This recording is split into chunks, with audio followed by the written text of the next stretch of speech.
was it retreat? Vashana retreat. But then one of the devotees who were with us gave me his mobile telephone, and there was a lecture of His Holiness Govinda Maharaj. And I thought, let me hear. And as he was explaining, and I faithfully heard about Lord Chaitanya, dealing so sweetly with the arrogant Kashmiri scholar Keshava Kashmiri. I felt so much happiness in my heart, and so eager to now engage in devotional service. This is how you have to start your path of Sharanagati. Hear regularly. Prabhupada wrote us once a letter in Germany about this. He said, my critic with you is you don't read my books. He was very clear. When he visited Germany, I remember he said in that Vyasa Summit, he said, so do you know this verse? By Krishna's mercy, I know the verse, but I knew if I would now try to quote it, I would be so nervous that I would forget it. You know, like sometimes when you sing before thousands of devotees, and you think, oh, how was this song? You have sung it 50,000 times, but because you're not nervous, you don't recall it.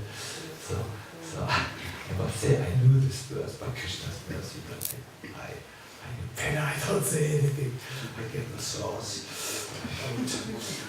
Because he wants to make the point that we all need to read more.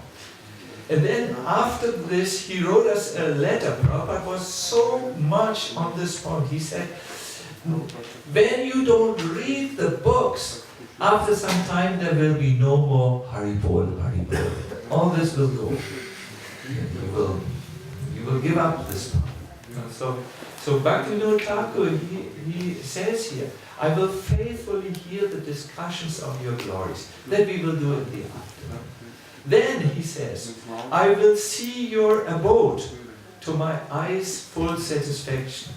I like this very much. He wants to go on pilgrimage. He wants to see Gotramdvip and Gangama and so on. Those of us who have made pilgrimages to the Holy Dham have seen how much strength comes from the earth on which Krishna personally has walked and is still walking. So I will see your abode. So much I will see it that my eyes will get full satisfaction. My recommendation for you is, why don't you get some nice photographs and you put them in your house, and then you remember. We will show you a slideshow which is just now in the production. I don't know when we will do it, but it will. The devotees who are producing this slideshow, who went with me on that Kamyavan Yatra, where we walked in Kamyavan. We will share this with you. You will see how satisfying your eyes become just by seeing Krishna's home. I will maintain my body by respectfully honoring your remnants of food. I will go and take what is from your plate, Krishna. I will go there. I will smell the sweet aroma of that prasad in tulasi leaves. This is good, use your senses. This is what Bhaktivinoda Thakur says. The senses are roads which transport impressions. Constantly something is coming in over these roads. So use these same senses which give you material information by hearing about Krishna, by seeing Krishna's dham, by eating Krishna's food, by smelling the aroma of prasad. I will engage my hands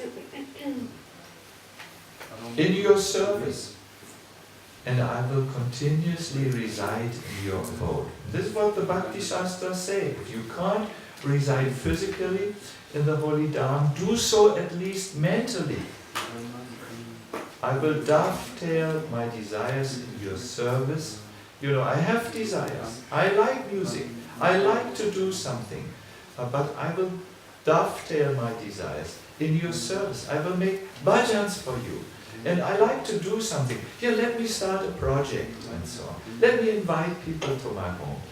And I'm an angry person, I'm a modern person, but I will display my anger towards those who are envious of you, Krishna, not against your devotees. My anger against the devotees, that will not come out.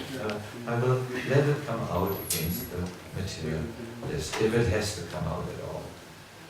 In this way, all my propensities, it means my inclinations, the way I am, and the dealings will become favorably engaged in your devotional service. Whatever is favorable for your devotees, I will accept that as favorable for your devotional service. You know, you should never think to make advancement by hurting another devotee. That it will not work. You must see that somehow you please the devotees. That is what he's saying here. What is favorable for your devotees, I accept that as favorable for your devotional service. Srila Bhaktivinoda Thakur does not know what is religiosity and what is irreligiosity. I'm not interested in all these complex rules. He simply desires that all of his activities become favorable. Favorable means good, inspiring for the execution of devotional service to the Lord. That is song 1 of this, and you might like to run into our bhakti shop here, visit the shop and see if you can purchase the Sharanagati song collection. It's really very, very instructive, and those who orient their lives according to this path, they become very happy in devotional service. You will see this this afternoon, starting this afternoon.